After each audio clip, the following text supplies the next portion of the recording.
Welcome to Laid Back Law with your favorite lawyers from around the interwebs, discussing the most pressing of topics every Friday at noon Eastern Time. All right, we're finally back. I've been able to wrangle some lawyers who have been all over the place since the holidays. Maybe they're actually doing their day job. I don't know what's going on, but it's been But I'm going to take struggle. this call. I'll be right back. All right. Well, we lost one right at the start. well, and I'm waiting for one in the background to have sound and a camera. Maybe that'll come alive. I don't know, but well, Happy New Year, everybody. Oh, okay, it's going to be from a car. This should be entertaining. Right. Good times for all. Happy New Year. Yes, Happy New Year. Nate. Happy New Year, guys. Hey.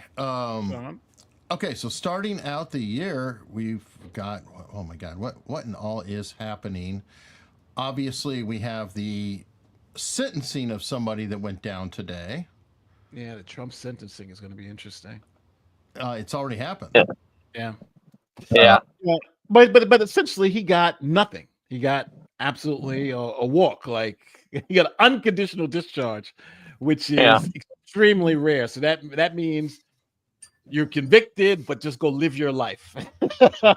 Yeah, but you know what? I think that during the sentencing, and you guys correct me if I'm wrong, I think the judge literally has proven how much of a BS situation this is, because this judge was so concerned he would not let anybody have cameras or audio in the courtroom.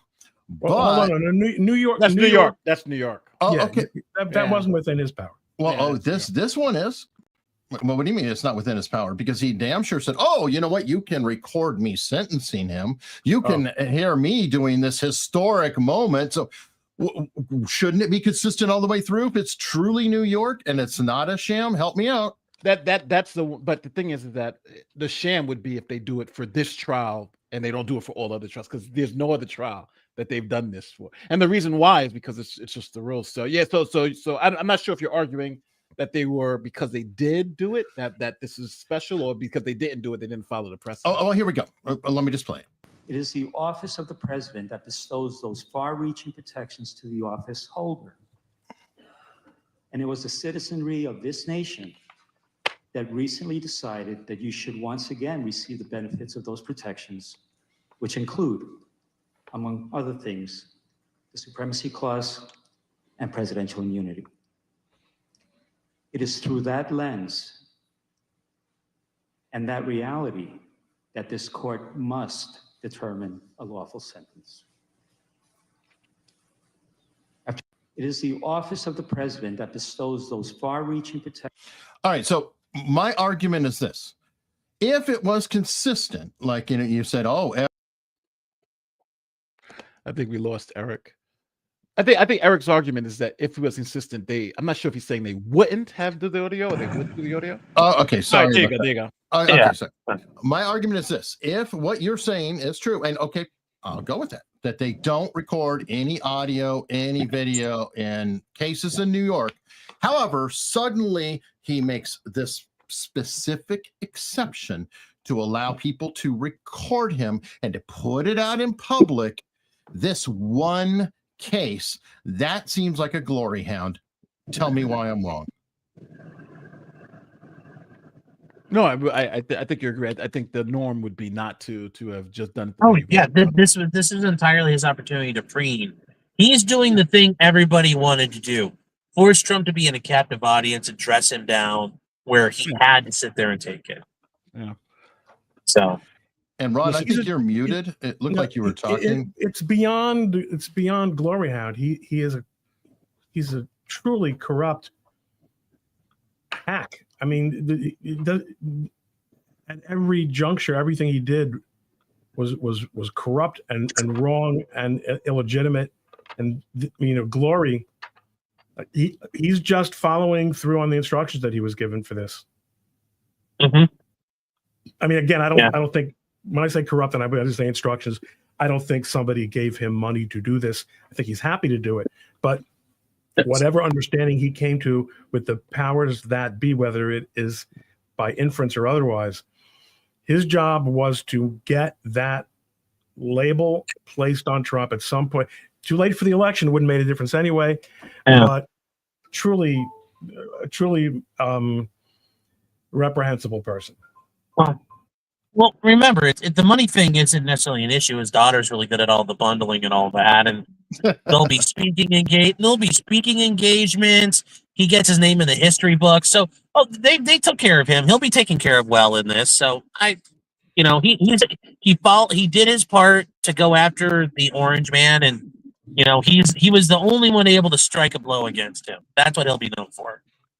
Well, don't forget, you got the prosecutor, you got the judge, you got the jury. This took a lot of people to get to this point. Yeah, but nobody's going to remember the prosecutors. I think. Well, I don't know. I think, Alvin Bragg, yeah, they'll remember him. I guarantee the right well. Yeah, it's. Don't get me wrong. I don't want to. I think, no matter, you got half the country. Like when you look at what's his name, Brian Taylor Cohen. They're cheering. Oh my God, this was so legit. And you got the federal judges on his show saying this is all lawful, blah, blah, blah, blah. And then you come here, it's more conservative, and we're saying it's all a sham. So I think it's really depending on the lens you look at it. Like the facts be damned now. It's just like really, who'd you vote for? And if you voted for Trump or you support Trump, this is all a sham. If you didn't support him, it's all good. And but I think the truth is somewhere in the middle. I think this shouldn't have been a felony case. I think this should have been a fine because obviously there was something here. But I think at the end of the day, I think Eric is 100% correct.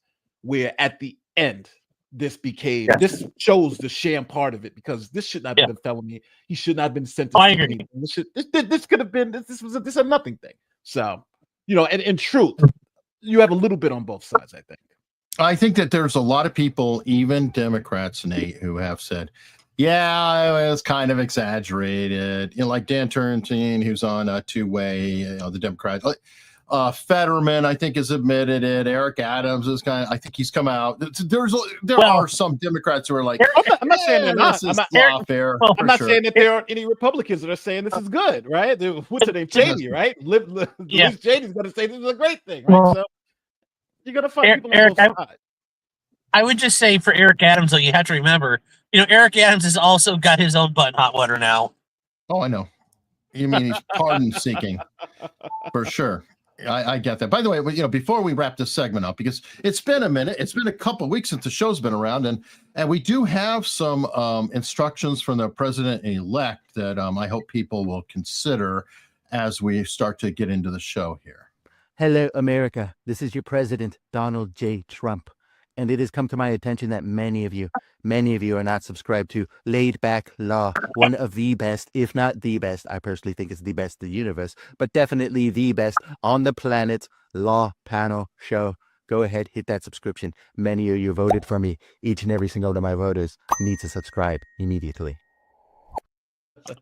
Follow the president-elect. It is very important to support him and the channel. I do appreciate that. But I will say this: now that this thing is done, because he was a convicted felon before this, we went through that going into that pony show. But one thing I do appreciate is waking up. The fact that Trump will be president in 10 days brings me much joy because I still think Harris would have been a disaster. Matter of fact, I don't think Harris believes that she would have been the president. So there is some solace in that. Let them have this BS win, right? This is BS. He literally was convicted and given a sentence of live your life as you would always live it. So this is a nothing burger. The judge even said Godspeed. Yeah, he actually said Godspeed. What a mockery. Let the Democrats have their, because they've lost everything. They're losing California now. Think about that, people. The Democrats are losing California. These brush fires have even made that even worse. Nate, they've worked awfully hard to lose California here. Let's give some credit. I mean, they have done everything humanly possible. Legalize crime. Don't fill fire hydrants. Everything. I mean, they're everything possible. And I personally feel, this is my opinion, others may not agree, I mean, Karen Bass is a known Marxist. Okay, this is a person who visited Fidel Castro twice a year. Why was she in Africa? Oh, hey, I've got to be there for this dictator getting into office. But he's a Marxist dictator. Keep that in mind. So that's a good thing about it. I think that they are happy that these rich people have lost their homes and will probably never be able to rebuild. And they can say that this is now some giant nature park. I personally think that a lot of their sentiment, they'll like it. Those people fund California. They fund Los Angeles County. They can't. Those are really the people who make these decisions. This is the leading edge of the democratic power and finance in the state.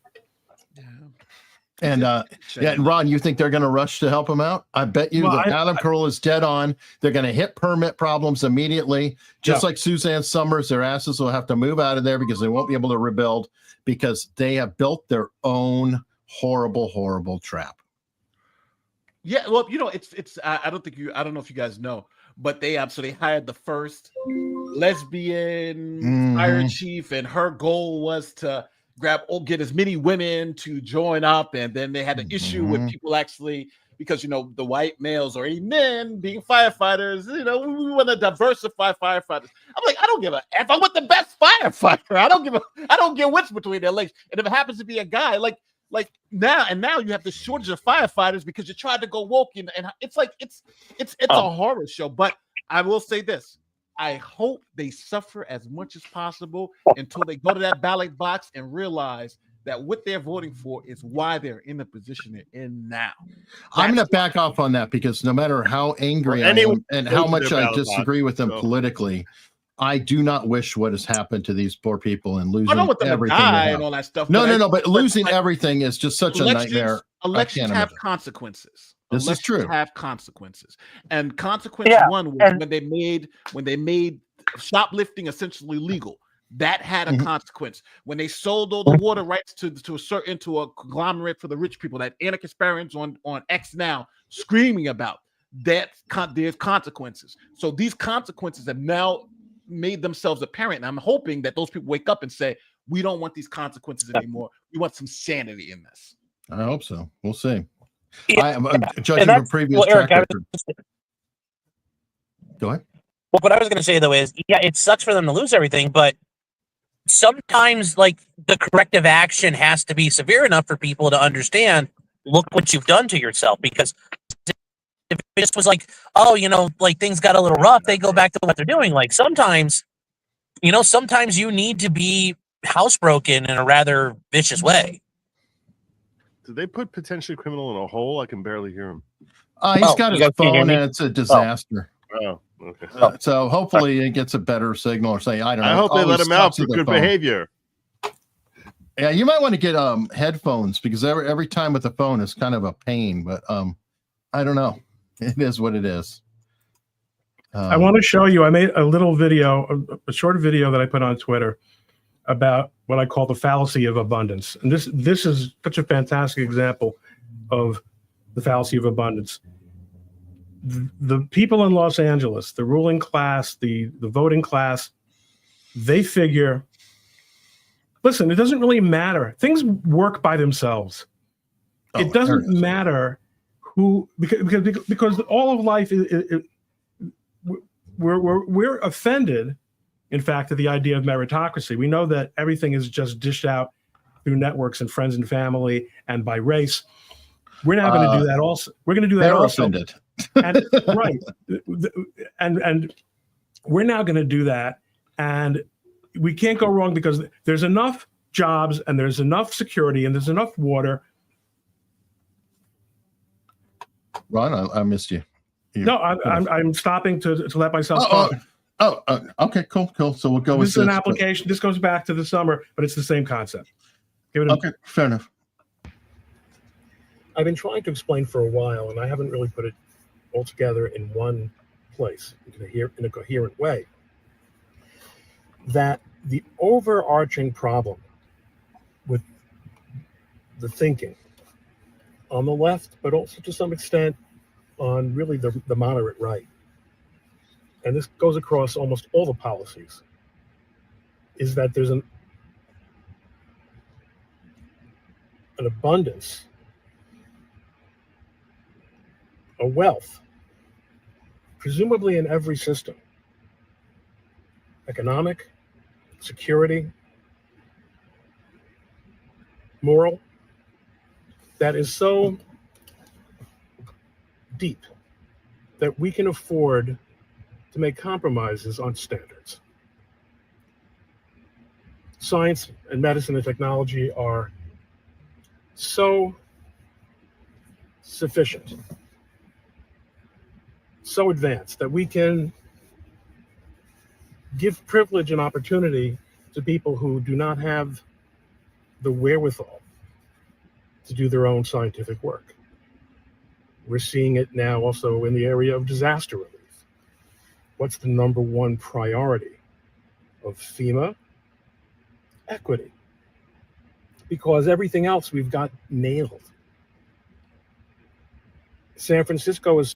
All right, that does lead in well with what Nate was saying as well.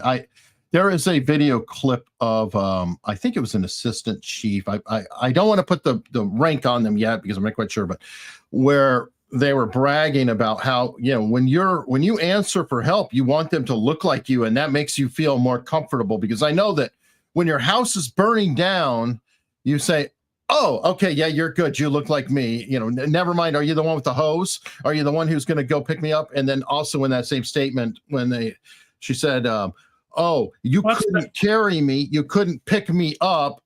The answer was, Sean dropped in that one to the chat. You want to put that up?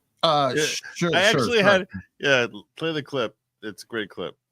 It's mind-boggling that people could say this stuff. Mind-boggling. And they do it with a straight face in all seriousness. These are the people in charge. These are the people leading the charge. Yeah, these are leading the charge. You need it? I'm getting there. I'm getting there. Hang on. Joe's got me laughing. Knowing that somebody might understand their situation better. Is she strong enough to do this? Or you couldn't carry my husband out of a fire. Which my response is, he got himself in the wrong place if I have to carry him out of a fire. Because people choose the fire. People just they don't suddenly find themselves in a fire. They got themselves in the wrong place. The best comment, by the way, when they said, because you missed the part earlier. Go back to the earlier. That's unbelievable. That's not the full clip. There's a longer clip. That's not the full clip. No, there's a longer. Let me get it for you because the first part. Yeah, first part was talking about people looking like them when they come to the door, and that's not there. No, hold on. This is actually from LA. This is what they're putting out. That's the captain. Is this real? That's for real. Yeah, no. It's weeks ago. I don't believe it. That's bull. That's got to be BS. This is real. That was an ad they funded to put it out. I mean, they're bragging about it. Oh, here I got it. I already had it. Hold on. Give me the link. This, I am telling you, you cannot make this up. It is 100% real. Hold on. There we go. I gotta see this again. This is no, you got to see the full thing in its absolute glory. 911. All right, yeah. You want to see somebody that responds to your house, your emergency, whether it's a medical call or a fire call, that looks like you. It gives that person a little bit more ease, knowing that somebody might understand their situation better. Is she strong enough to do this? No. So stop it. I'm just going to tell you the best comment I heard on this was from someone in my chat, Breck Nichols. It goes, yeah, I definitely want a 71-year-old, 5'5" overweight guy showing up there because I know he'll understand my situation, which is we're both going to die. I mean, it's like. Oh, how about the New Orleans police chief? That'd be a good choice too. No. When you are in a freaking fire, you don't give up. You're not looking to see what color the person's skin is because you know why? Because they have the whole uniform on. They got a mask on for breathing apparatus, right? Yeah. You can't see who they go and pulling you out.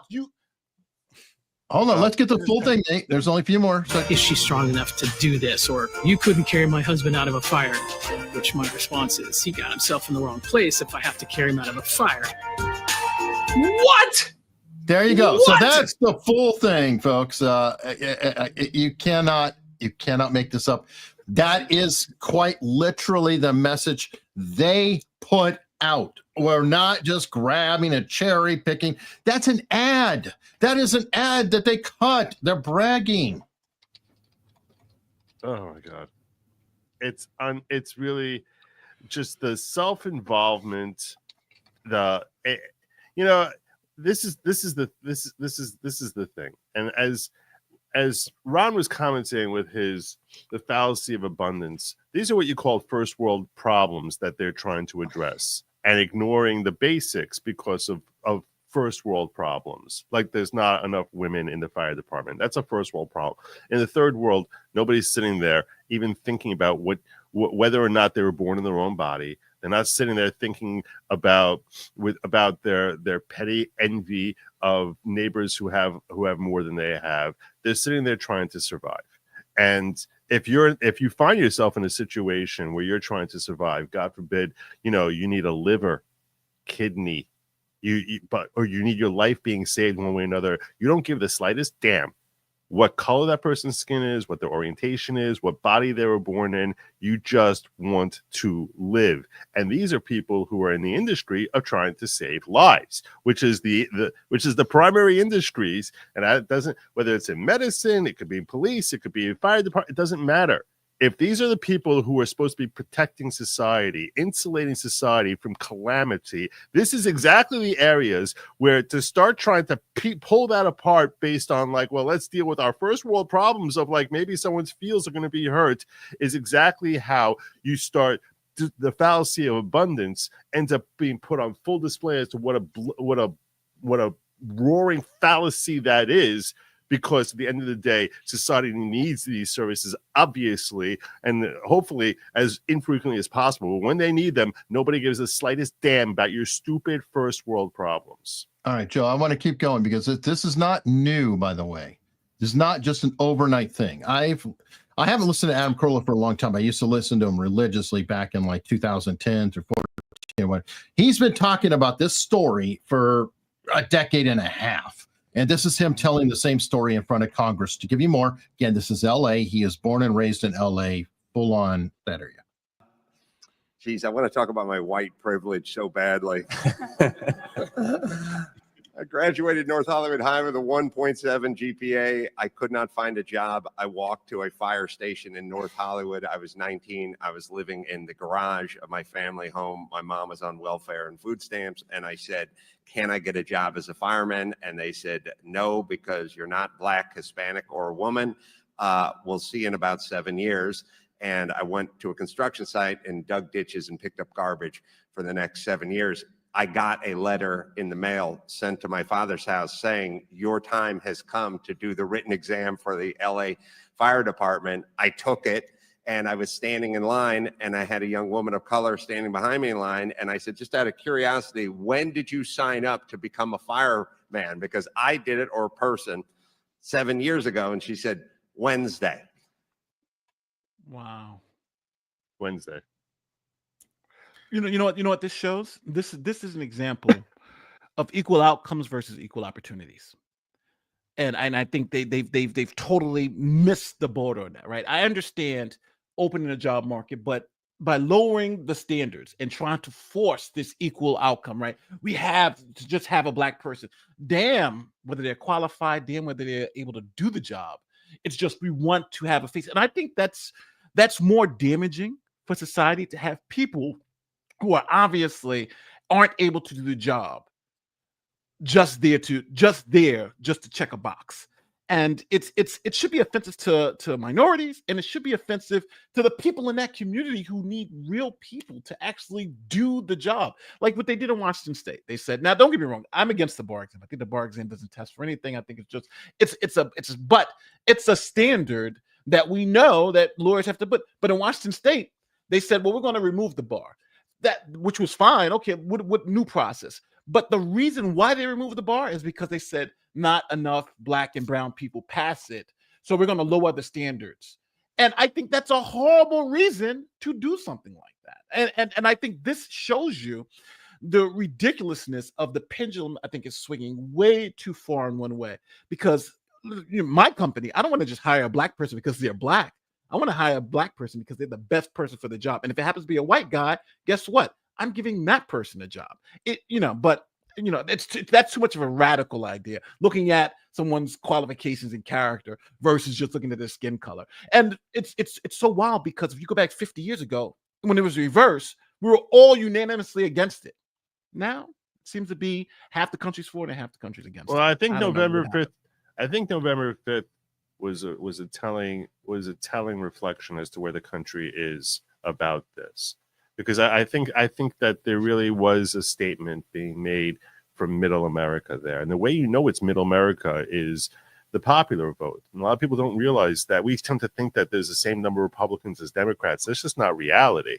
Now it's shifting back as far as the Republicans catching up, but across the country there are many millions more Democrats than there are Republicans. So for a Republican to win the popular vote, you've got to be swaying a whole lot of folk who normally lean the other way to come and vote for, in this case, the person who's been deemed for the last 8-9 years as being Darth Vader incarnate, and no, he's still the emperor. He's even worse. Right. He is. Right, sorry. He's exactly the evil emperor. And sure enough, he wins the popular vote. I think to a large degree, that is America I think it's a combination of really two things. I think it's a combination of America being sickened by the tyrannical force and the lawfare that they saw, because we saw his popularity spike every time a new indictment charged, which, by the way, 91 indictments and zero days that he's going to have to serve for any one of those indictments. So, I mean, you're 0 for 91 there. That's, they love talking about how he was 0 for 60 in his cases. Well, they're 0 for 91 in their indictments. So at the end of the day, I think it's a combination of the lawfare and people seeing the tyranny. And I think it's also people being sickened by just how self-destructive these policies have revealed to be themselves under the Biden administration, as well as sickened by just how damaging they are to our own physical well-being. By the way, Justin Wright put in that super chat. I know Nate showed it up on the screen, but yes, there are a lot of very scary near misses that have been happening of late. And this is part of the problem with diversity or DEI hiring too, is let's say it's absolutely not anybody's fault. Let's say that everybody is doing their jobs. Because you are hiring on these skewed scales, we're automatically going to say, what's going on? There are people who literally walk by and look into the cockpit to make sure that the pilots don't look too scary to them, which is a terrible place. I never even thought about a pilot. And I'm sure a lot of these people never even thought about it. They were like, hey, the only people who can fly a damn plane are the top people in the world. It was an absolute meritocracy type of situation, right? Did you guys ever really think about it, or did you say, oh no, the only people who become pilots are the best of the best? Is a big paying job. They have to have a whole lot of training. They're probably Air Force, a lot of background. But now you're like, wait a minute, did they lower the standards there too? Do I want to get on a plane? And then even if I get on a plane with a great pilot, is another plane going to almost hit me like that football team in Atlanta? I mean, it's running rampant. It's very frightening. Well, it's not about, feeling good. This is not the HR department and hiring quotas over there. This is life and death, like a fire department. It's in the name, fire department, not Fire Island, fire department. I think we have to make the distinction, because I think there are two versions of DEI. One, I totally reject. Hiring a person based on their skin color or what's between their legs. I totally 100% reject that. But there's a second form of DEI which I can tolerate, which is opening up opportunities, right? Hey, here is a job application. If you are qualified for it, you can do it. Going into maybe those communities of color and saying, hey, if you guys may want to be firefighters in the recruitment process, I understand that. But to say we only want black people like what Corolla went through, we're gonna put white people just because of your skin color, just because we're gonna put you wait 7 years and put this person. That's ridiculous. Treat everybody the same, give everybody a fair opportunity. But if you want to recruit from areas where you don't have as many firefighters, or you want to see if people in those areas are more interested, that's fine. That's fine, as long as they meet the standards. And that the issue we're talking about is that the people who they're hiring specifically do not meet the standards. and they still putting him in those jobs anyway, i.e. the planes. But I think, like Joe said, America's finally woken up and said, this is not only wrong, it's dangerous. Well, yeah, and obviously we want whoever's qualified to get whatever job. I mean, honestly, look, a lot of these things have shortages. You know, there are shortages of qualified pilots, for example. There's a shortage of people clearing forests in California. Yes, apparently. yes. You know, you're so desperate to find jobs for people, you would think, hey, maybe a little forest clearing is a good idea, because what studies have shown is that you properly clear the brush, the dead leaves, the dead wood from forests, then wildfires are far less damaging. So you would think, hey, here's a great job opportunity that you can create here. There's a whole industry, which apparently in California is a non-existent industry. So to the extent they need to find people to do jobs, and apparently anyone could do any job in the eyes of California, you would think that, hey, here's a whole burgeoning industry we have. But no, they can't do that. Great point, Joe. In California, how is it they have 1,000-year-old redwoods? How many fires did those redwoods survive through? Hundreds and hundreds and hundreds. Because, I mean, literally Native Americans, when the settlers were going out there, they're burning it every year. They had fires running all the time. Normal summer fires, clearing the underbrush, clearing this, clearing that. Those redwood trees are so adapted to it that they have some of them that are actually hollow with like burn scars going right up the middle. They're still, having green coming out of them. So you're right. I mean, a lot of this stuff is just insane. It's like, don't burn, don't burn, don't burn. Let's build up as much fuel as possible so we can have a inferno that takes everybody out. And a major part of the problem here is that leftists that selling leftist ideology trumps everything. As long as you can hold yourself out as being someone who is a good person.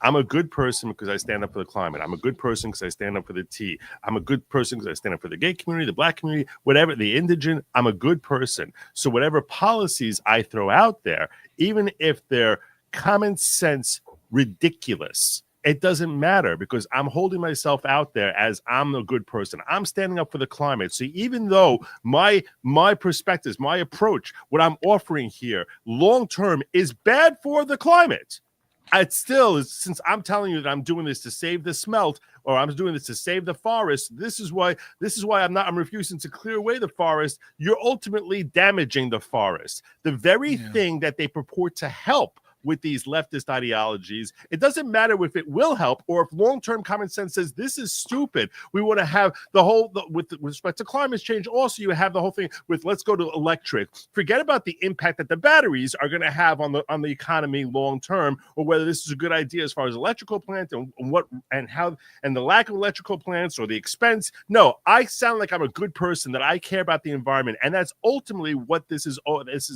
always about. I need everyone to think that I'm a good person, no matter how stupid my plans are, no matter how damaging they are to the economy, no matter how destructive they are to the very entity I am aiming supposedly to protect. That doesn't matter. As long as everyone thinks I'm a good person, in that case, you have to listen to me because I'm the most important person in the room. It's called virtue signaling, Joe.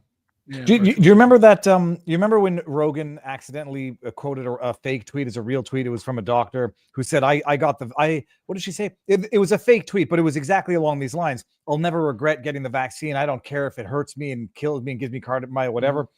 It was the right thing to do. And those who refuse to do it out of selfishness and whatever. Even if I was wrong for the right reasons. It was a fake tweet, but kind of what made it believable at the time was it's exactly how people think when they get into the realm of virtue signaling. It doesn't matter if I'm wrong for the right reasons, and it doesn't matter if you're right for the wrong reasons. And so the outcome is irrelevant to the intention of the process, which, though counterproductive, makes them feel good in the time, even though their houses are literally burning down to the ground as a result of those decisions.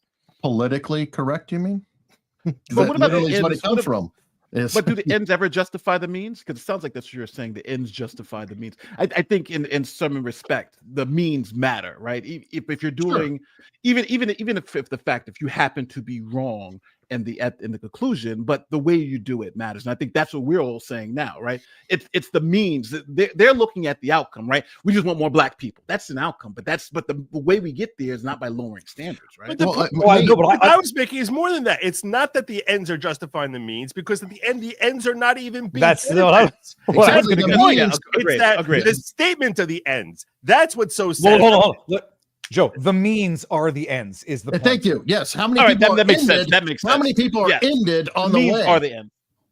Because it's like it is amazing. If what they wanted to do, it's like if what they wanted to do was have more black people, for example, you want to increase it, then you would do something different. If what you want to do is complain about how there's not enough, even if it doesn't result in anything at the end being different, well, then you get to look good in the meantime while not solving the problem. But it's wild. I'm just checking to see if my aunt was on one of the perimeters and might have to evacuate, but I haven't gotten any news from her. My show partner evacuated. Okay? Yeah, he was. He was on south and doing the show Ron, remotely we today. missed you, Ron. Oh, he'll be there, I'm sure. Oh, I thought he was your show partner. No, Mark. Mark, literally, the fire came within a couple miles of his place. He had to evacuate because of arsonists. So we not only have Mother Nature retribution, but then you have all of the criminal elements, homeless issues, where they like to set fires. And so the Hollywood Hills literally were on fire, which he's not that far away from. I don't know what he's disclosed. But yeah, did you pull up did you see the aerial footage, the satellite images of the fire starting? Well, I mean, I've seen so much different footage. It's fire starting. It's satellite. I think it's time lapse image. I'll put it here in the chat. Hunley can bring it up. It's like apocalyptico out there, though. It's the cataclysmic culmination of systematic failures over decades, policy, infrastructure, diverted resources, and it's come together in the perfect storm. But I put together. I was doing the list, just compilation, to see what is fact, what is fiction in terms of contributive factors, and you got 10 contributing factors that have culminated in this catastrophic disaster. And people need to go to jail, but they won't. They'll still get voted back into office. Oh yeah, they always are. That's why. Look at this. Hard not to be cynical. This is the question as to whether or not it's. I'm not trying to be funny or minimize the theory. Like if it's directed energy, if it's arson, if it's just coincidence. To steal, you can play it. Turn the audio down so you don't get clipped. Oh, okay. Thank you. It's So you see, this is satellite time lapse images. They had that same thing happen in Canada, didn't they? Yes, yeah, and I called it out as arson at the time, because that was what people on the ground and people with more knowledge were saying, and it turned out to be arson in many cases. Here, whether or not it's arson, whether or not it's a windy day and power lines go down simultaneously, that's a logical explanation. People are saying, though, however, this looks like when you have a magnifying glass and you're burning ants all at the same time. It's wild. And then there is a lot of arson. Like some of the fires, they did definitely attribute to that, like the Sunset Fire or Hollywood Hills Fire. I believe they're saying was arson. There also were people who literally were caught trying to start fires, and like neighbors and seize them, and everything else for the cops. So I don't know. It's a mix of everything. And now there's a benefit to starting fires, because you see that there's looting starting to happen also. Oh yeah, I mean, because they evacuate, and if you get in there right after them, boom, boom, boom, boom, boom, you grab all kinds of stuff. I think the sheriff had nailed like over 20 looters, just in a couple of days. I can't keep up with all the what's going on, but yeah, I mean, hey, it's a crime now to steal from the store, so they steal from their neighbors. It's apparently, I mean, from what I understand, this is an absolutely, the percentage of properties affected by this is phenomenal. It's far greater than the Chicago fire of 100-something years ago. Oh, yeah. I mean, this is an epical loss for Los Angeles and some of the most expensive properties. Someone pointed out a lot of these properties will not be able to be rebuilt because a lot of them were grandfathered in terms of, zoning and. Oh yeah, it's just a massive. And then there's the fact that so many of these people had no insurance because there was a massive cancellation of State property Farm. insurance. And you know why they were canceled? Because they saw that this was going to happen. No, they couldn't raise the rate. They couldn't increase. And they could not raise the rate. Yeah. So I mean, I want to rail at the insurance companies on it, but it's one of those where I'm like, well, okay, realistically, how many times do we have this? It's hard for me Fallacy of abundance. Fallacy of abundance. If we screw around with the insurance companies, it's okay. Everyone wants to do business in California. Someone else will come in. No. You don't have that many people who are capable of and interested in working in that market. But to be fair, they have that same problem in Florida too, though, right? With the Yes, they do. Yes, they do. And they need to resolve that. They had two right back to back. And the insurance company was like, "Yo, we're not doing this no more." And I'm Nate, sure right before the last one. Right before the last hurricane, I got a notice of cancellation of policy, not because they're remorseless. Like you're like a day late on your premium and they cancel your policy. But it wasn't only, Hunley, it wasn't only the 7%. They weren't allowed to increase their premiums above a certain percent without state authorization. Correct. They were just canceling them because it was too high a risk. The Allstate near Palisades said we're canceling. We're not renewing 30,000 policies. Well, and I understand that too. I mean, because you got to look at all the above. The average home price in the Pacific Palisades where this happened is $6 million. Shut the front door. You didn't know that? I did not know that element. $6 million. It's actually a little lower. Malibu, I think, is $8 to $12 million. That area is $6 million. So who the hell are you going to be able to insure that? I kind of do see both sides of it. That property is so freaking astronomical that I wouldn't even want to pay the insurance rates to mitigate it. In Florida, people say, like, you're better off taking that $10,000, $15,000 a year, invest it somewhere, and hope that you survive and cover your damages yourself. Unless it's a total loss, you should be fine. What do you know, Hunley? I was looking up. It seems like the structures were typically wood frame, light built structures, which makes them burn super fast. Oh, I don't know. I mean, California has a lot of adobe. If it's anything like Tucson, but I didn't go around inspecting them. But I'm pretty sure that a lot of it's stucco. A lot of stucco, which is a wood underline with kind of like a stone-ish surface. It's like concrete and pebble over framing and wood. But regardless, yes, it's going to catch up. And sorry guys, I did say stucco. I caught it myself. Did you guys see? Did you guys see that the more rich properties have hired their own private firefighters to just protect their property? It happened with Kim Kardashian too. The insurance company was like, well, this house is like X amount of money, so instead of it we're gonna hire private firefighters just to it was actually cheaper than insuring the loss. By the way, here's an irony of ironies. I think there's only one structure left in Pacific Palisades, and it's Rick Caruso's mall. Rick Caruso is the one who lost to Karen Bass in the election for mayor. Well, I mean, there's no blessing there because there's no customer base. So good, he's got no. But it's still a symbolic thing if you think about it, right? I mean, the guy who loses, his structure is standing. He's the one who is railing about a lot of the shortcomings, the budget shortfall of $17 million, etc. He also pointed out her Scientology ties, her Marxist ties are well known. Oh yeah. She's a prize. Okay, she is a real prize. Absolutely, perfectly symbolic. It's one of those. It's like, yes, I admit that the right wing throws around the term communist, Marxist, maybe a little bit more the same way the left wing throws around World War II bad guys. But there are cases like Karen Bass where she is an avowed Marxist. She was for real. Venza Ramos was Fidel Castro's group. That's the name of the group that he started to help spread communism. And she visited Cuba. She didn't just visit Cuba 15 times. She was the head of the Los Angeles division of Venza Ramos. Yes. Venza Ramos, people would tend to go visit Castro once a year. She loved it so much she saw him twice a year because she was a leader in it. Yeah. I'm sharing a screen, by the way. I don't know if you want to share it, of the looting that we were referencing earlier. It's 20-second video. It's sure, why not? Depressing enough.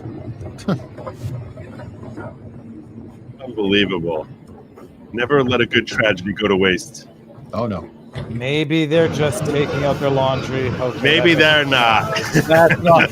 Maybe they're trying to move their stuff. I love it. Like the city's burning down. Nothing's left. So get a television and have no wall to plug it into.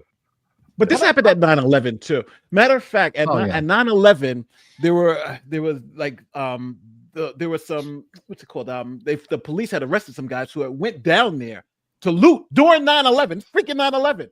And when they got down there, they said it was so bad that they couldn't loot. They actually had to help people get out. The cops were going to arrest them, but they actually wound up helping people get out because it was so bad. It's people are going to find any tragedy to freaking do this thing. It's sad. It's almost like a compulsion. What is a used flat screen television even worth? It's like there's no practical need for it. You just want to take something as a memento of like the crisis. Yeah. Well, hold on. I'm trying to. Why is my screen not sharing? Is by the way, while you're thinking of that, is the Getty Museum or the Getty Villa, is that at risk, or that hasn't been destroyed? Has it? I don't think it has been. I haven't read anything that it has. I think Ron, you shared this. What is this? Ron? Ron's muted. You're muted, Ron. Ron, unmute. Someone in the chat is saying that video was what turned out to be fake, but all right, then drop it. Oh, okay. Well, let me. Now, obviously, Anna Kasparian and the Young Turks are going full hard MAGA all of a sudden. It's crazy, but this is her on Twitter because she's just like, because she's living in the zone, so she's railing against California and especially LA, controlled by Democrats. They're responsible. It's hilarious to see. It's like, when did she wake up? It's like she just woke up one day and was like, "Hey, this is just crazy." No, it's like it's Bongino's. Is it bad enough? It's only bad enough when it hurts them personally. Like they say, everyone's a Democrat until they get mugged, and then you're a Republican. Yes, and that's exactly what happened to her. She got mugged. No one passing the buck. Our mayor, who is in Ghana, as fire explodes in that city, cut the fire budget by $17 million. I'm sorry, did you say that? Oh no, I was going to say I'm gonna give this to Hunley because I put together my top. I don't want to say top 10 because it wasn't intended to be humorous. I put together the 10 contributing factors, and they're all the result of DEI Democrat woke policies. But yeah, they cut the budget by 17 million, but the budget was 820 some odd million, so that's a drop in the bucket. But they dedicated a substantial portion of that DEI. To homelessness, to fighting homelessness. Yes, it's right here. Endless amounts. Oh, again, you know what? Hold on. They have more homeless now to take care of. Yeah. No, they don't. They have nobody's there. The point is, you missed my joke. 1,000 people in Pacific Palisades are now homeless. That's the point. No, I know, but they're not in that area, so they'll be. Never mind. Don't go too literal, David. Come on. I got the joke. Well, I got the political commentary, but they cut the budget, spend it on homelessness. Then they hire I give a rat's ass that she's a lesbian. They hire the lesbian fire chief who's focusing on her description is focusing on equity, diversion, and inclusion. You got that other fire chief. I'll see if I can find that one. It's hilarious. If you're getting in a fire, you want to be saved by someone who looks like you because it makes. We played it earlier. We just watched that. You're like late because we actually did. I don't know. I put together the top 10. I mean, I think I might have missed. There, but diverting the water from the delta, the fish that doesn't seem to exist anymore. The insurance policies were canceled. Poor forest management, antiquated infrastructure, but they're giving off billions to Ukraine. Budget cuts. Then they dedicate the budget to fighting homelessness. Fire chief literally creating something. You saw that, okay? By the way, you left out illegal alien homelessness. That's. Well, I thought I covered that with homelessness in general. I mean, we don't need to get that. I mean, we don't parse it. And they had an increased need, though. That's the point. The reason they needed to increase the budget is because they have the invasion from the southern border. So they actually. Joe, all right, look, it's a great list. Everywhere. I'm not trying to knock your list. I'm adding on number 11 to you. Okay. But the vaccine mandates also, they were understaffed. By all accounts, they were understaffed because they had to fire or discharge people who refused to submit to the jab. It's so. And then they blame climate change. You get Bernie Sanders coming out and blaming climate change. Of course, the high winds. You're going to hear high winds more than anything you've ever heard before. It's the hot air coming out of their mouths that is the greatest threat to the environment. I remember the spotted owls in Arizona. Yeah, I remember this. Somebody just asked me to share this with you guys immediately because it's exactly what we're talking about. Somebody did a comic on the chief. So is it a comic Alex strip. Okay, this guy's amazing. Yeah, don't worry, I'm an emergency first responder who looks like you. Help! My husband's still in there. My leg is broken. I can't get up. Looks like he got himself in the wrong place. Okay, there were many other places he could have gone. Who's that from? Can I scroll it up again? George Alexopoulos. Stippling Vaughn. Can you share that in the chat, Nate, so I can? That is amazing. I've had this guy on my channel a while back. He's G Prime 85 is the original artist. He's amazing. The one he did with Dan Crenshaw. Did you guys see that one? No. Oh yeah, the Grand. Yeah. I've seen it. Yeah, we've shared it here. Okay, fine. That was classic. Definitely. No, I'm still here. Did you guys talk about Trump yet or no? Yeah, we opened with it. Who? Okay, so Trump fire. What else? Oh my goodness. Let me see. What do we have going?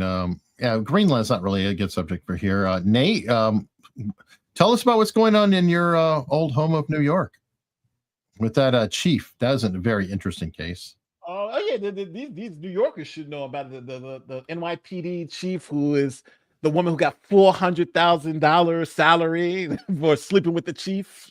Which is insane. So just so everybody, New York City's been having an issue, and the issue was police overtime. The police budget was ballooning, and they were like, "Hey, we're doing all this overtime because we're keeping crime down. Crime is down 1%. Now, crime obviously isn't really down. It's just people have stopped reporting it because it's just so."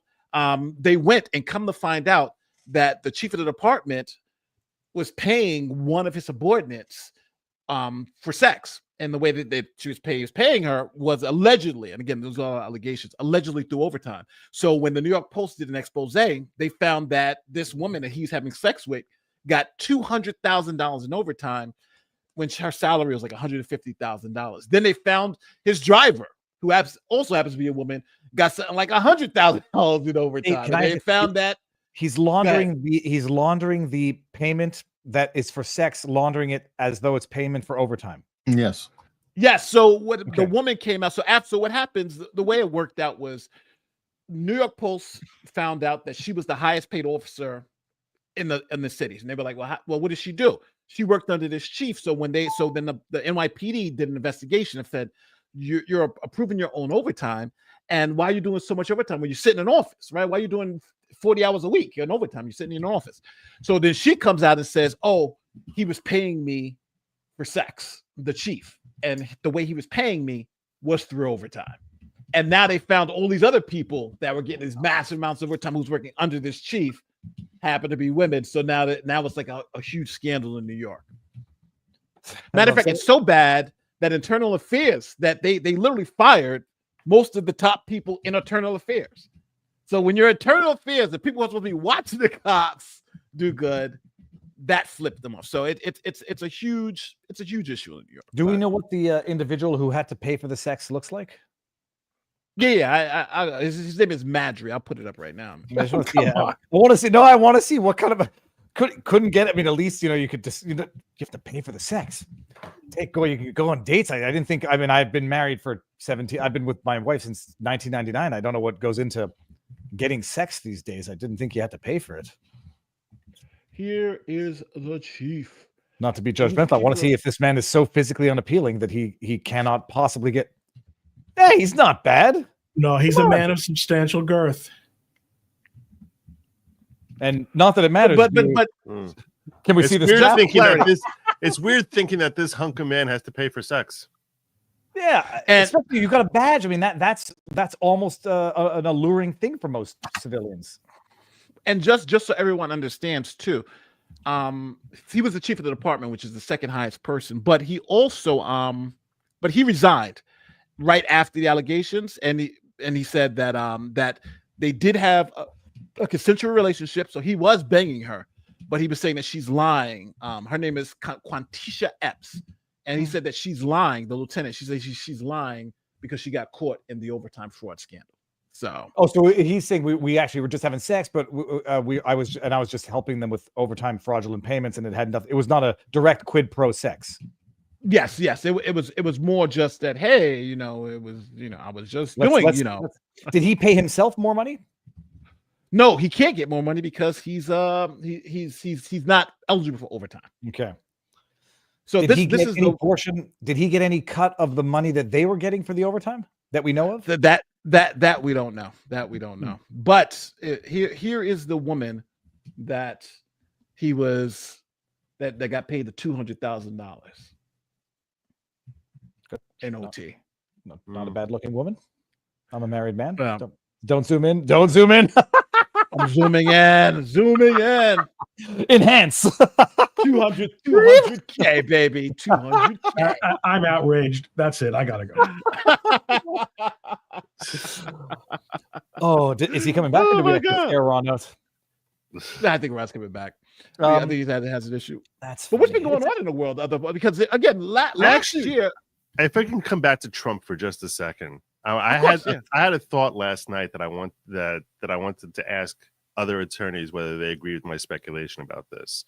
Because let's talk about the fact that the Supreme Court denied his application. Now we have the final ruling. Okay, that sort of finalizes everything. But yet last night, when the Supreme Court came out with their rejection of his emergency application, I speculated, in fact, and I said, in fact, I even hope this happened. I'm not excusing anything wrong with this.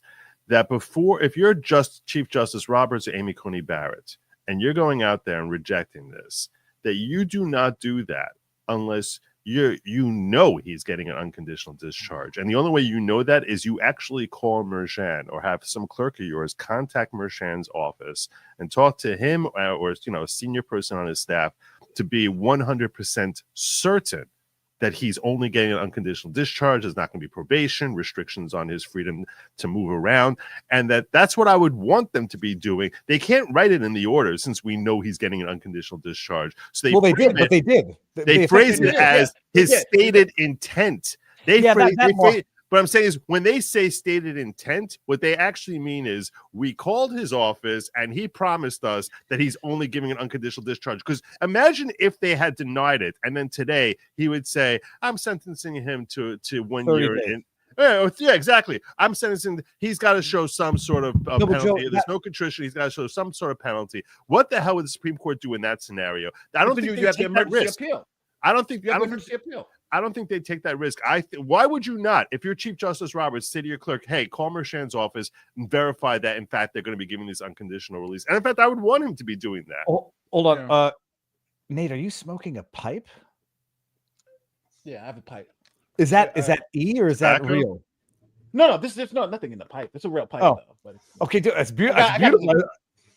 No, I love it. It's like it's very old fashioned. No, Joe, I look. They couldn't trust him for his word further than they can throw him. So whether or not they called him and got assurances from that corrupt hack, it wouldn't be worth the paper that it's written on. They locked him in with the wording of their ruling. The way they ducked out, it's like we're ducking out, but only because now we're locking him in to do nothing more than unconditional discharge. And then had he then sentenced him to jail, whatever, well then that violates the conditions under which they backed out of exactly. They take it back up. But I still think it was. Like, I don't know. They should have taken it and stayed it only to give weight to their own ruling. As it is now, they issued a ruling on immunity, and that they've allowed Judge Marchand to take what I call a judicial dump all over it. So yeah, we said the evidence wouldn't be admissible, but we're not going to enforce our own SCOTUS ruling on this hack rogue judge, and they've done themselves a disservice.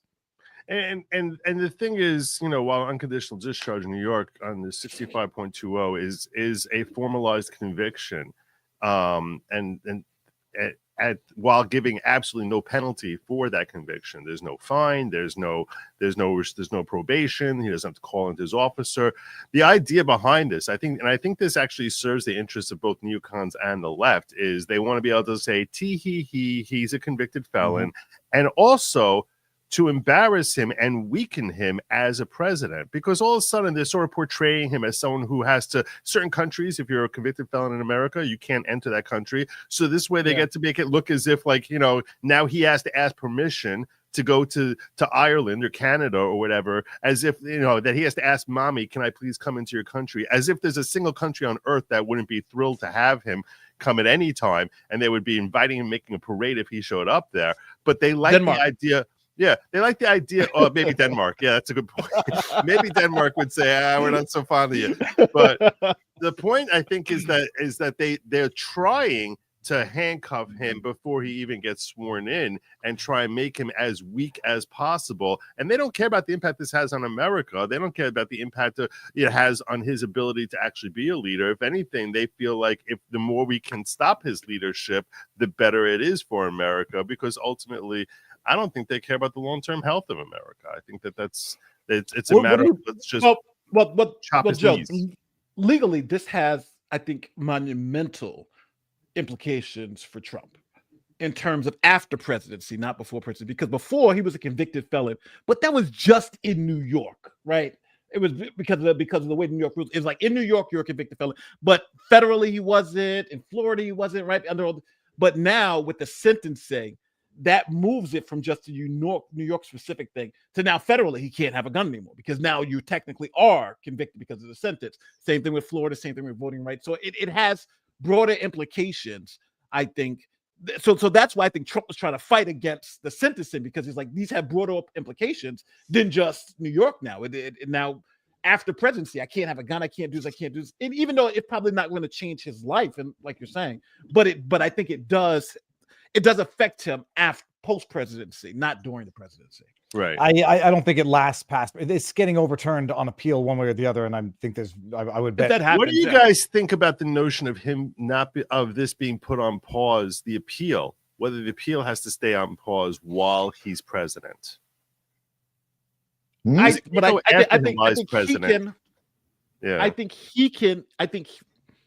the president, he can waive that. He can waive it and say, I'll appeal. So I'm thinking that will happen, like, because he's got a friendly court, he's president. I think if he does appeal it, it'll be better in that way for him. Well, there's no jeopardy for him, so why bother? I mean, the only reason I could see having to postpone it, any appeal, would be if there's jeopardy. But does he not have zero jeopardy? He can never be locked up. I think that's correct. That's my take as well. But I figured, well, you know, it's an interesting my theory for what the dirty rotten scoundrels are going to do, and two lawyers are going to tell me. Do you think that they use this convicted felon status now for an impeachment 3.0? Because remember, impeachment 1, they were saying we don't need a crime to impeach. Impeachment 2, they were saying we have a quasi crime with the insurrection. Here they're going to say we have a convicted felon now. Let's go and impeach him for this, even though he was just elected to start it. I think they'll wait till midterm. They'd wait till midterm at the most, because I mean, how are they going to do it? First off, they don't quite have enough of a majority to do the impeachment. They shouldn't. Even if they do squeak it out in the House, it's close. High crimes. Really? Yeah. High crimes. But Joe, the whole point was the first impeachment, there was no crime. And they said it's a purely political process. We don't even need a crime. Now they got one. Why wouldn't they try it again? Well, two things. Impeachment has to do with things you're done as president. So even if he did something before president, he's not convicted, he hasn't done anything criminal as president because he hasn't been president. So I don't think that really works. But I do think, I think in terms of impeachment, you know, it needs to be a crime. There were federal judges who were impeached and removed from office for being drunkenness. So even though it says high crimes and misdemeanors, there has been precedent where people have been removed for non-criminal acts. Now, I thought that was a Supreme Court Justice, Nate, the drunk one, and he actually did prevail in the end and was not. No, he was removed. Was he? I thought he was 100%. He was 100% removed for drunkenness. If you look up impeachment, there's one judge who was, but he was actually, I think he was mentally ill, something, but they called him. He was doing some serious shady stuff. So the impeachment, that was just one thought that I had. 1805, yes, okay. He was removed for drunkenness. But was he removed? The other nefarious, scoundrelous way is, I was thinking, you had Ratskin saying we were going to disqualify Trump on the insurrection, and then it's going to be an angry mob and civil war conditions, which they didn't get to do. They certified it, but I wonder if they're going to try. He was acquitted and stayed in office. Just looked it up. Samuel Chase. state? Samuel Chase. He was impeached, but then acquitted by the Senate, and he stayed in office. Samuel Chase? All right, Samuel Chase, Supreme Court Justice. No, he wasn't Supreme Court Justice. This is a federal judge. He was. Samuel Chase was the Supreme Court Justice who ruled on the 14th Amendment. I think he was the Chief Justice, wasn't he? I'll look it up. I know I have it right here. Go ahead. Go ahead. Finish what you said. I thought it was Salmon. But he wasn't a Supreme Court Justice though. Who I'm talking about. He was a federal judge. They use this as a basis to try to argue that they can't transfer power now to a convicted felon? They're going to try to do something. Okay, they didn't do this for nothing. I don't see that. I don't see it either. I think this is just a matter of trying to stain him.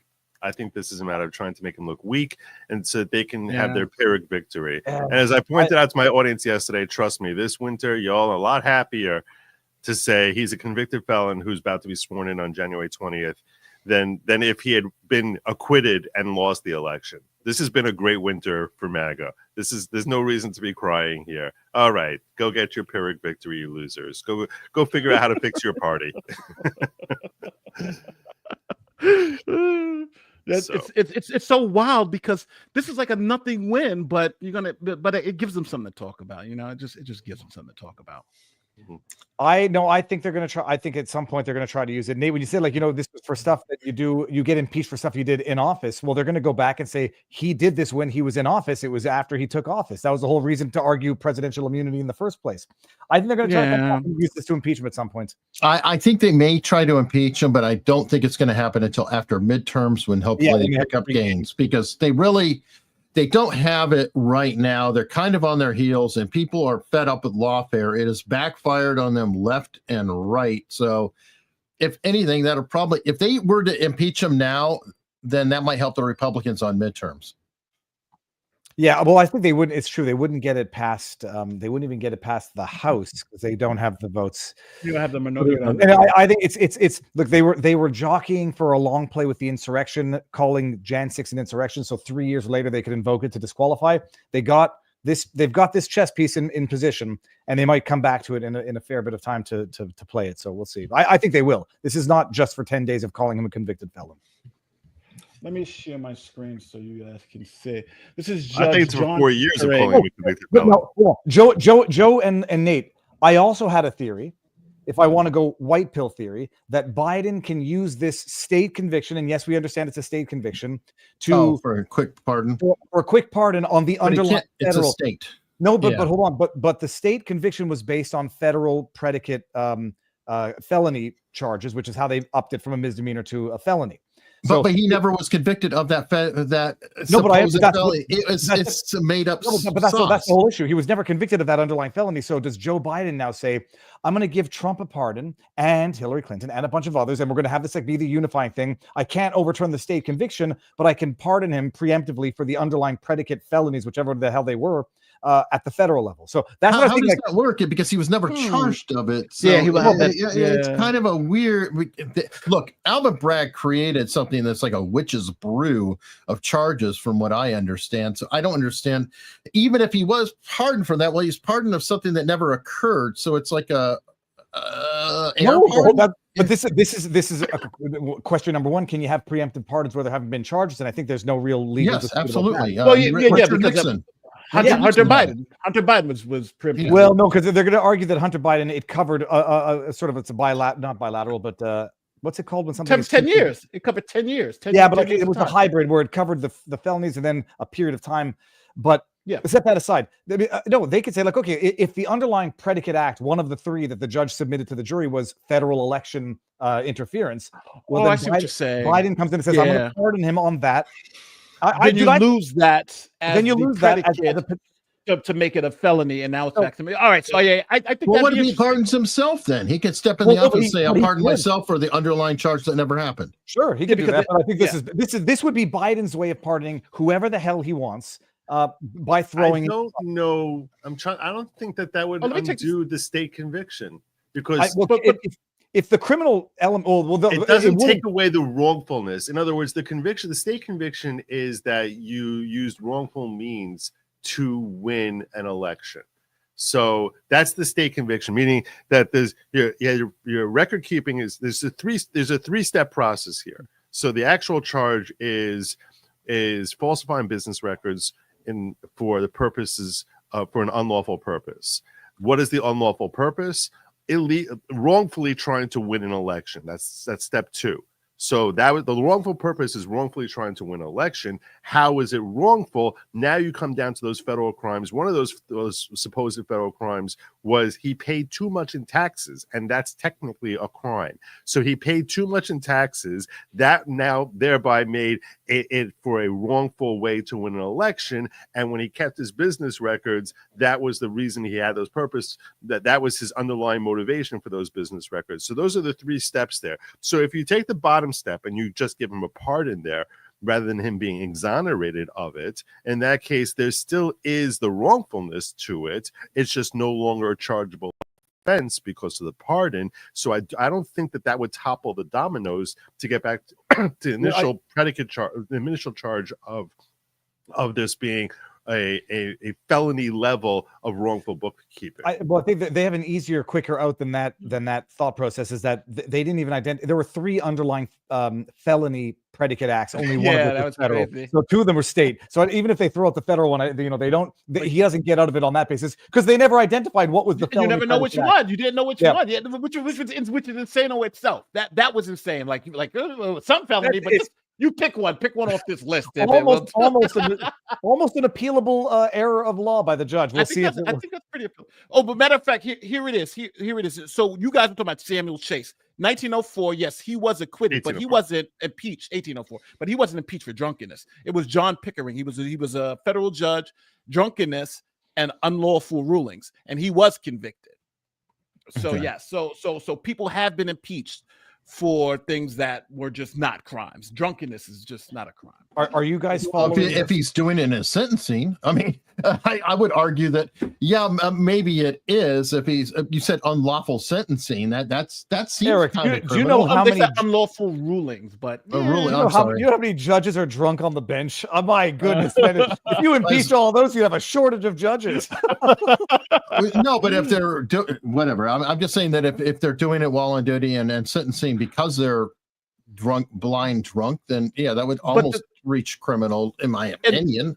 And just to be clear, the Supreme Court has made it clear that even if, let's say, if the House said we don't like the way the president looks and impeach them on that, that's not reviewable by even the Supreme Court because the House has absolute authority on what to impeach for, and then even the conviction part. So it's not even reviewable by the Supreme Court. It's non-judiciable. Okay, I have a quick question on that. Okay. And this is on the impeachment, whatever. So the worst outcome that can happen from any impeachment is a removal from office, right? It's not like they're going to get locked up or serve time or this or that. Let's use the terms correctly. Yeah, impeachment is like the indictment. I'm sorry, conviction, and then removal for office is. But that's the max. The max that can happen is you're out. Typically, that's constitutionally. The Constitution expressly says that's the most you can do. You can't give criminal penalties. Okay. My next question. So this leads into my second question. You guys can help me answer. Okay. So I'm a judge. I get removed from office. Could that judge be reappointed for office, or does that absolutely prevent them from ever serving that again? So the impeachment process has kind of three aspects to it. First, you have the impeachment, which is the indictment. Then you have the trial in the Senate, and you can if they convict you on that, you're removed from that position.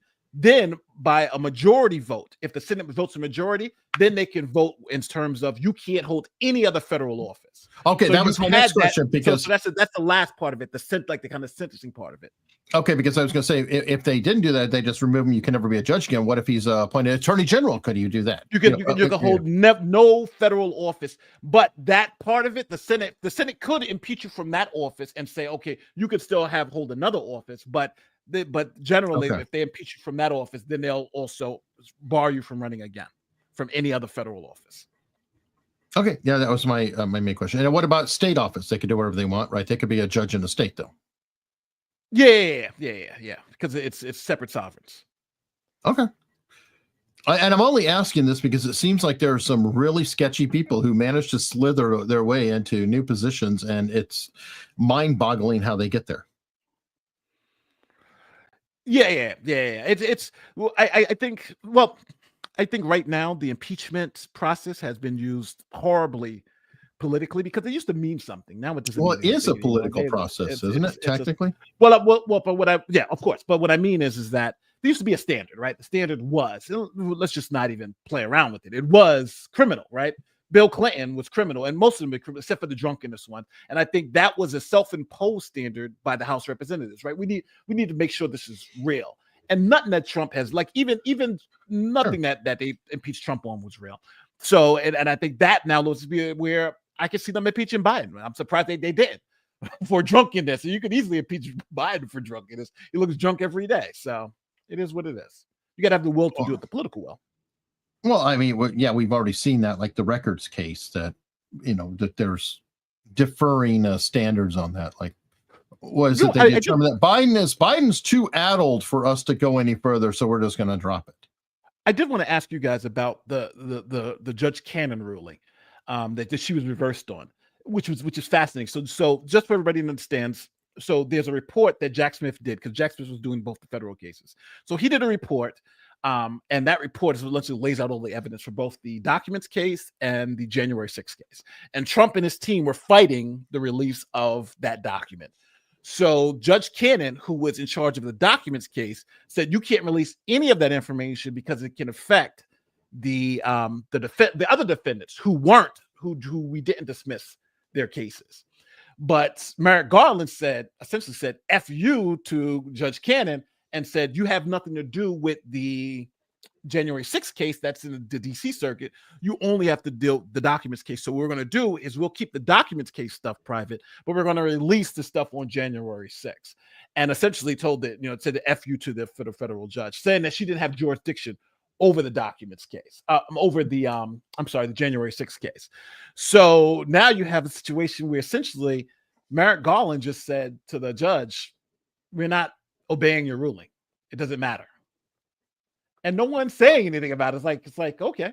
Like, all right. Yeah. I believe I said Merrick Garland belongs in jail. And I don't know how to get him there. I don't know how he gets there. Well, that is, you know what, you're right. Because wouldn't you agree if Steve Bannon and I think it's Peter Navarro, they served for contempt of Congress, could it not be applied to Merrick Garland, who also had contempt of Congress? Couldn't the Justice Department go in? No, the new Justice Department, could they not convict him?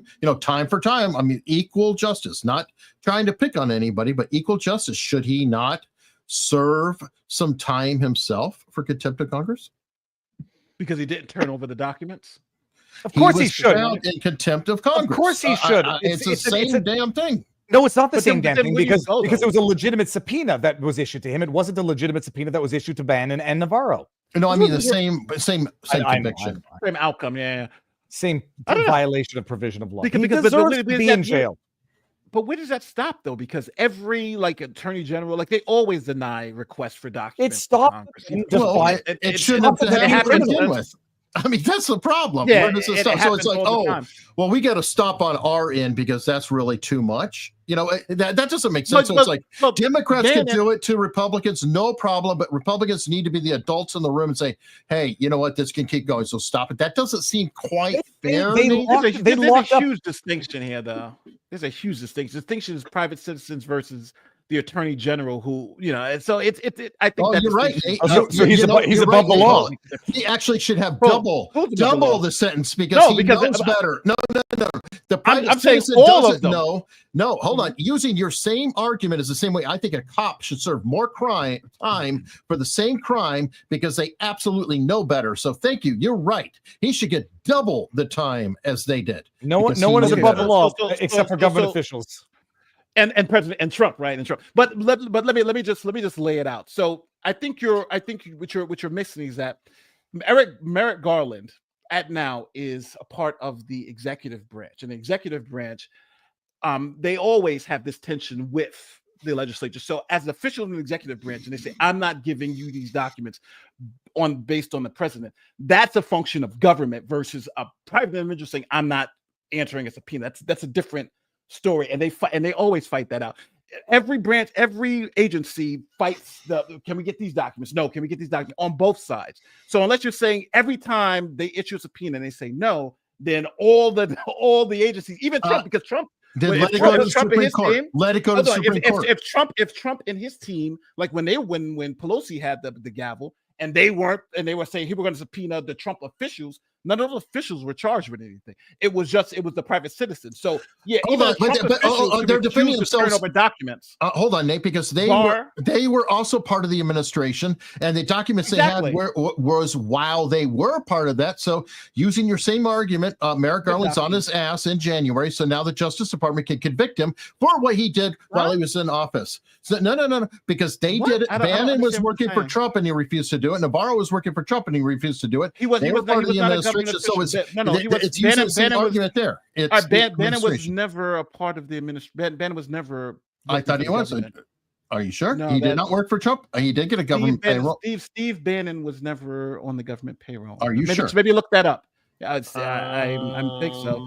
I think he worked in a person, but I don't think he was ever. He was a White House chief strategist, senior counselor to the president, in office January 2017 to August 2017. Holy shit, that seems official. What was Navarro at the same? Let me look. I'll look. I don't think he was too. He was fired by Trump. Fired from what? Fired from a job. So Steve Bannon was. You said the White House. What? He was. I'm looking. He was a White House chief strategist in office. He was the senior counselor to the president in office. Both are in office. Trump proceeded. Office established. Office abolished. So it was. This office seems like it's just like food. Oh, senior counsel to the president. Okay, that I think was succeeded by Kellyanne Conway. So all right, yeah. So and he was only here for a month. I don't care. It's still during his time. No, because it does matter because whether he was doing this when he was with his job. Because right now you're talking about jobs that are 6 months. So I don't know if even what we're talking about is if these things that you're saying. For instance, was it happening during his time when he was in office, when he wasn't off? Like these things matter. You're just saying because it's this guy. I'm like, okay, well, if this guy's in office 6 months, if these things happen, I'm saying in the that 6 months, same argument you made with Merrick Garland, and we can qualify if it was during his time in office, especially as senior counselor to the president. So I thought counselor meant lawyer, and I thought that meant like Steve Bannon's a lawyer, privilege or whatever.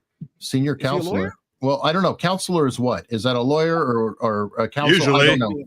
My kid's school counselor isn't a lawyer, right? I understand that. My high school counselor is not a lawyer, so yeah. But when except for in high school and college and all these other places. But he's a counselor. But again, so the issue even a counselor may have psychological privilege or psychiatrist privilege. So the only issue I would say is.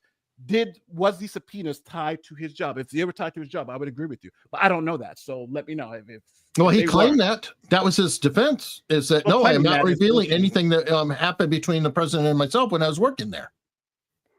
I don't know. We need to know the facts of this case because if it's true, then yeah, I think your argument. But I don't know if that's true. If that's accurate. Yeah, he was invoking executive privilege.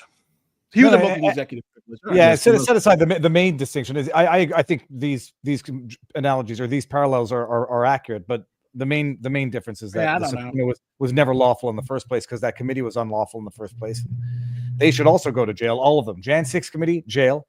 Merrick Garland, jail. Alejandro Mayorkas, also jail. This is a good time. This is a good time for us to start analyzing who he's going to pardon. Do you think he's going to pardon himself? Biden pardon himself? Biden? Yeah. Biden, I was going to say something very cynical. But I don't know. Biden's not old. Biden is too old for the risk of prosecution to be realistic. He's going to pardon his brother. Well, so and I'm looking at the market. You think he's not going to pardon himself? Let's be honest. Trump's not going to go after him.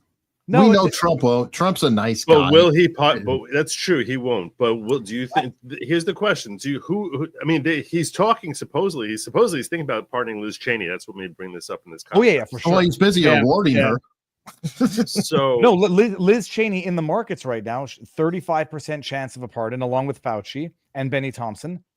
His brother is almost at 30%. Jack Smith is at 17%. Adam Schiff. Schiff. I don't think Biden won't take a pardon. Yeah, but he can claim what he wants, but he can say, "Oh, I didn't do it. It was just laid upon me, but I didn't ask." That dude's shifty as hell. I think you have to accept the pardon. But I don't know. No, I don't know. Actually, you know what? You bring up a great point. Can I hijack this because apparently 2 of the death row sentences that Joe Biden They are not has accepting the pardon. they don't want it, and they're fighting to get uncommuted because they're on appeal. They're saying, I didn't do it. I am innocent. I want this overturned. And because he commuted it, they're stuck in prison for life potentially. That's an interesting case. That's actually something we should talk about. Which two individuals are you referring to? I don't know who they are, but it's 2 death row. It was 2 of the death row inmates that didn't want to accept the pardon. First question, Nate, Joe, I think the answer is no. Accepting the pardon is not any form of an admission of guilt, correct? That's correct. No. Yeah. Okay. Then the second question is no. In terms of Biden, I don't think he pardons himself. I think he pardons ultimately everybody on the January 6th committee. Because if he's going to pardon Liz Cheney and Benny Thompson, which I think he will, he's got to be fair across the board, and they're all equally legit targets. Fauci is there. It's interesting, though, because he can pardon Fauci, and Fauci can still go to The Hague, or at least international courts, state-level charges, so that won't really protect Fauci. And then the other question, his brother, Jim, I think he will have to. But I think in order to get all of these pardons politically palatable, if he even cares about that anymore, he's going to throw Trump in. Even though Trump won't want it, and it'll be like a kumbaya. We'll pardon Clinton as well. Do you think he even cares about palatability? I'm being honest here. Do you think? Look what he's done so far with all these criminals, Yemenis, potential terrorists tied to Al Qaeda. I don't think he cares. So hold on. Let me see. I just found what you were saying, Eric, and Yes. EricHunley was 100% right. Cases like Bannon's are rare. With the last one dating back to the Reagan administration, more often than not, and generally in common parlance, the Justice Department declines to bring cases where Congress is demanding criminal charges against a member of the administration who is acting on orders of the president and refusing to comply with congressional demands, as in this case, which makes Biden's case unique amongst officials. So can you imagine Trump wasn't president at the time he was rejecting them? That's the difference. In other words, it's one thing for him to be rejecting it of a sitting president versus a former president, and that's where the whole question attaches as to whether or not, as to whether or not he can still respect the wishes of the president in the face of Congress when it's a former president. Yeah. So the issue here is that the current president did not exert the executive privilege. The former president did. So in that case, if Trump is in, then he can do the same thing to what's his name. But in Bannon's case, Bannon wasn't. It wasn't like Joe is saying, the sitting president. So that executive privilege didn't. So my argument still stands, though. So January 21st, the Justice Department can go look up Merrick Garland. Well, it's interesting. They should, because that way it'll be the former president. There's not even a market for Garland. Privilege. Well, I don't believe there's even a market for Garland and the pardon. Yeah, because it would be because again, then you would have the thing that every AG holds back documents. Well, this is why it's controversial, Nate. It's because they're doing this shit. Because but Bannon should not have been. No, because it happened under Reagan. Well, but not just that, brother. Bannon was time. It's just rare. It happens before. Bannon was prosecuted, convicted, and they forced him to serve his time before they could rule before his on the appeals. Yeah, it's such an egregious injustice. They better start pardoning people because Trump better start going after people for bona fide violation of civil rights and other crimes. I feel like Cash Patel is more likely to go after people, and maybe perhaps Pam Bondi than Trump.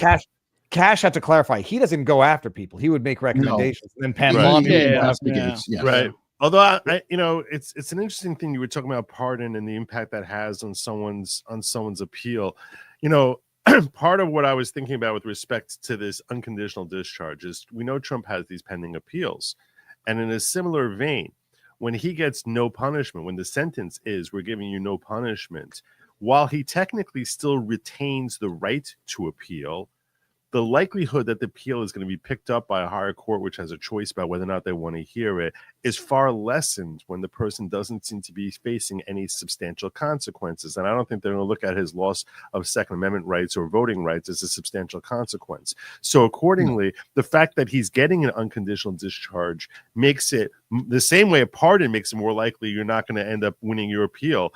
I think an unconditional discharge that Trump received today makes it less likely that his appeal will actually be accepted by the Court of Appeals for them to overturn these completely wrongful convictions. Yeah, it's less of an emergency. But let's go to the death penalty ones, because I really do want to ask about that. I mean, because the death penalty charge is the part that got commuted. not the life in, so they essentially got knocked down to life in prison, and they're now out of appeals. So that's an interesting, case where the commutation could be seen as a punishment for them because they no longer have any recourse. I'm sorry, go ahead. I feel so dumb because I have to just read this last part because I think it blows up the whole thing now. Bannon, at the time of the subpoenas, was a podcaster and not working at the government at the time, especially on January 6th. So I think that blows up that whole Merrick Garland argument because they call him a podcaster. Was a podcaster and not working with who called him a podcaster? So it would not be analogous to Merrick Garland. I still think people need to go to jail. So, yeah, people need to go to jail. But that was the whole argument, right? He's the government. No. My argument. What about Peter Navarro? Can you look him up while you're at it? Now, how about Peter Navarro? Goalpost moving. The goalpost moving down to the next person. No. That was first of all. That was never my argument. Goalpost again. My argument in the first place was always the subpoenas were unlawful. The subpoenas were unlawful. They were invoking executive privilege, and no one had ever been prosecuted before. I never thought the executive privilege philosophically was very secure. I thought that claim was the weakest of those claims. I agree with you that I don't think that the committee was in any way lawful, and to me that was really the strongest argument, that you don't have the power to issue a subpoena because you're an unlawful committee. But as far as the executive privilege, I happen to agree that while I don't like the fact that they went after Steve Bannon, I don't think executive privilege just extends to someone who's not part of the executive agency and who's trying to stand up on behalf of a former president. I was like, it just doesn't make any sense. That seems to be like a lifetime exoneration from having to answer a subpoena just because you spent 10 minutes working for someone, and after that person, neither of you are there, and you weren't there at the time of the incident that you're being asked about. It's such an extension of executive privilege beyond boundaries that seem necessary to fulfill the responsibility of the executive office. So that's why, to me, it never really, I didn't think that was strong. But I do think that the point that the J6 committee is a joke and not in any way legally constituted, I think that now strips them of the ability to actually offer, to issue a compelling subpoena that if you fail to comply with it, that you can be held criminally liable. That was always my perspective on this. I went down and I covered the Bannon trial. I was there watching that. So here's Peter Navarro too. He worked for the government until 2021, and they subpoenaed him in February 2022. So he wasn't working for the government either when they subpoenaed him. But these details matter, I think. But it is what it is. Eric, so yes, neither one of them were actually working for the government. You know what? Well, we're running out of time anyway. So this is fine. I wanted to wrap up and catch up. We're gonna go through a winter storm here, so I need to be able to get to the grocery store before the next show and get provisions before they're stripped down. Get to make sure I have toilet paper on hand, because God help us, it's the first thing to go. Ever since COVID, if there's any kind of inclement weather or anything, or a hurricane, and David can confirm this, the toilet paper is like snatched from all the house. Yeah, but up north, you always have the very viable alternative of icicles. It's like a very cold bidet. Okay. No one's gonna know. I will let you enjoy your icicles, and I'm not even getting there. And it's good for hemorrhoids. It's a win-win. Yeah. Benjamin, I agree. It's all the political bitch. We're not arguing that part. Of course it is. Like, I agree with that 100%. It's all this stuff is. We're just talking about the finer details. So yeah. So all you people who are mad at me, yes, no, I agree. It's all bullshit. We lawyers argue about the finer points of this shit. So it's nothing personal. All right, so to wrap things up, we will go with Joe. What do you have coming up? We've got an inauguration coming up. If you want to meet me at the inauguration, you should come on over to goodlogic.locals.com, where I'm going to try to arrange a meetup. Are you guys going to be there? David, come on. You're like 10 minutes away, Eric. Mm-hmm. Yeah. Have you been here? You don't have Eric's 5 hours away. Yeah. I'm on the fence. I have to see if I can make it. How big do you think Virginia is, Joe? It's not Rhode Island. Virginia is a 3-hour drive across the entire state. So it's not 5 hours. No, it's about 10 hours across the state if you go east to west. East to west. No one goes east to west. Well, I have. Thank you very much. How do you think you get to D.C.? I have families. And by the way, getting into D.C. is a complete nightmare. So it's 6 about hours 5. east to west. No, Joe. Really? 10 hours? Yes, because there's no direct interstate. It curves up and over. You have to go 64 to 81 and then 58 across. So, how far are you from DC? How many hours? If there was no 6 hours traffic, is nothing. 6 hours it is about 3 to 3.5 hours if there's zero traffic. But then this is DC, so it's about 4 to 6 hours depending on the. Are you on the east side or west side of Virginia? I'm on the coast. You're on the coast. I just stop by. I just stop by you when I go down to Virginia Beach during the holidays. Dude, I am in Virginia Beach area. Oh, cool. Hampton, it's what I'm 20 minutes. All right. Yeah. So you guys, I'm gonna meet you at the inauguration. What's gonna happen? Viva, you gonna be there? I'm on the fence. I may have some family obligations that'll make it very, very difficult to go. I'm also, can't hide it, a little scared to be in DC. If David is there, I might be there. Well, don't do that. Okay, I'll see if I can make it. I might, but I'm not expecting. Joe, you see that? Let me just go there. Wow. Yeah, I'll pat you on the back up there. It's just like what pap. Why don't you challenge me to a duel? My God. Joe, you're gonna be there. Look, part of the problem is lodging and stuff, which is going to be a complete nightmare. Oh, now I see. Joe, don't be offended. Don't be offended. Eric is if we go down, he is going to stay with me. So that's why it was like he's okay. No. What did I just do? So you say no? You say no. You're not going. I guess you. No, I mean it's going to be complicated. Whether we can get. Everything is sold out as far as we've seen. It's going to be a complete nightmare to try to get in there. That's why. Like it's going to be. First of all, I was talking with Barnes, and he's like, DC. The weather's going to suck crap. It's 95% of the people there hate you. You're all coming down to do a victory lap. They're going to be spitting in your well, this is not what Barnes said. I'm saying they're going to be spitting in your food if you're lucky when they go, oh, you got more MAGA guys. Let's give them a little extra sauce today. And that's if they can control the drones from flying over the crowd and doing God knows what. So cowards. This is funny. I live in the Hamptons. No, I live in Hampton, Virginia, not the Hamptons. Just trust me on this. I live in the place that has the original HBCU. It is not the Hamptons. It is Hampton. That's new phrase is going to be tax the Hunleys. Yeah. Good Lord. Okay. So yeah, inauguration is coming up. We don't know what's going on there. David, what do you have going on? Same old other stuff. Than introducing the president of the United States. Oh, that was funny. That was funny because especially then I apparently I wasn't supposed to have done it at that moment, and now I was wondering if I pissed off the Secret Service. But Trump looked very happy. It's wild seeing in the flesh the man that people have been demonizing for 10 years, and he's a very happy, jovial man who is built for the moment because nobody else could deal with what he's been through. But no, I'm plugging away. Let me see what day is it? It's Friday today. Got our Sunday show, and then next week. Gonna have some guests and keep covering the news that keeps coming, and that's it. And maybe get down for the inauguration. We'll see if I can make that happen. All right, Nate. Do we have anything to talk about? Yes. So me and Eric are going to try this show one more time, but we're going to do a commentary show, which should be amazing. Back on Nate and Eric. So today we're going to be going over the topics that we've been essentially topics we've gone over before, but we're going to be doing it in live stream format, and we're going to be doing shorter videos. For instance, we're going to be covering such topics as back in 1985, is blank by fraud something that is legal? So for instance, we've talked about this case before. Back in 1985, a woman gets called by a fake doctor.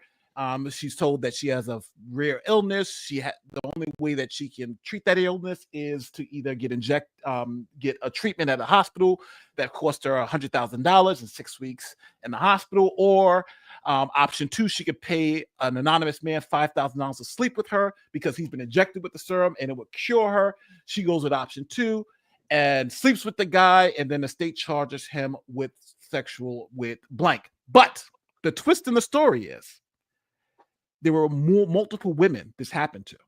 This was over 20 women that fell for this scheme. So things like that we will be bringing. Why are you laughing, Joe?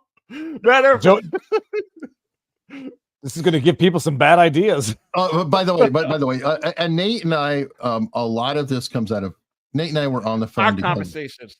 Yes, we were on the phone this morning, for God's sake. And what you just saw, the exchange between us, There will be that because Nate and I do not always see eye to eye. We have a great time and we love arguing with each other, but you will probably see some back and forth between the two of us. And we know that Nate's just wrong. So I definitely need people there to be, supporting, because, Nate's a lawyer. He's big time YouTuber, super famous. You guys will need to come in there and pitch in my corner as I try to defend the truth from the mania of Nate, or whatever he's coming up with. The majority of the time, Eric is generally right. Like 99% of the time, when we talk about that, because Eric has a wealth of information. So you'll see me like even today, I'm like, oh my God, Eric is right about this, right? But Eric is generally right. But the thing is that we're trying to find the truth, right? We don't act like we know the truth. And you'll see the research and stuff. And we do that with me and Joe did that before. Like me and Joe, we had an hour conversation online, which we should have had online, where we were friends and we looked for the truth. Same thing with me and Viva. So me and Eric, this is something that we do. And just so people can see police seek more victims in cure fraud, man charged with getting with sex for treatment. 20 different women. So yeah, so let's fun stories like this because it doesn't all have to be political. Yeah, give me. I'm just gonna go diagnose my wife. The only cure is a little dose of Viva. Bada bing, bada boom. Yes, a little dose of Viva. You got the cure, bro.